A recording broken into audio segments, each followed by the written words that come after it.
মোৰ আজিৰ কাৰ্যসূচীত আমাৰ প্ৰথমে আমাৰ শোভাযাত্ৰাটো হ'ল।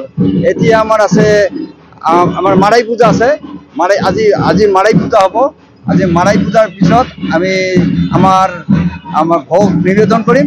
ভোগ নিবেদনৰ পিছত আজিৰ কাৰণে আমাৰ নীতি পৰিব। অহা কাইলৈ আকৌ আমাৰ যজ্ঞ আৰম্ভ। যজ্ঞটো কণ্টিনিউ চলি থাকিব। আমাৰ অহাকালি আকৌ খেৰাই পূজা আছে। আমাৰ 3 দিনীয়া প্ৰগ্ৰাম আছে।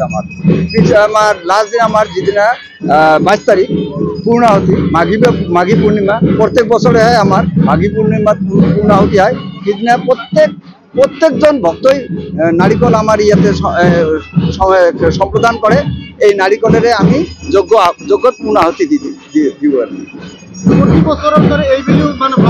যথেষ্ট আমি আশাবাদী যি আজি আমি বতৰ বেয়া হোৱাৰ স্বত্তেও যিখিনি আমি জনসাধাৰণৰ পৰা ৰাইজৰ পৰা যিটো সঁহাৰি পাইছোঁ, তাতে আমি অনুভৱ পাইছোঁ যে অহা 2 দিন আমি বিশেষকৈ অহাকালি তাৰপিছত আমাৰ পূৰ্ণাহুতিৰ দিন আমি অশেষ মানুহৰ যে সঁহাৰি পাম, এইটো আমি ফোন যোগে পাইছোঁ। আমাৰ যোগাযোগো কৰি আছে, ভাল মানুহ আহি আছে।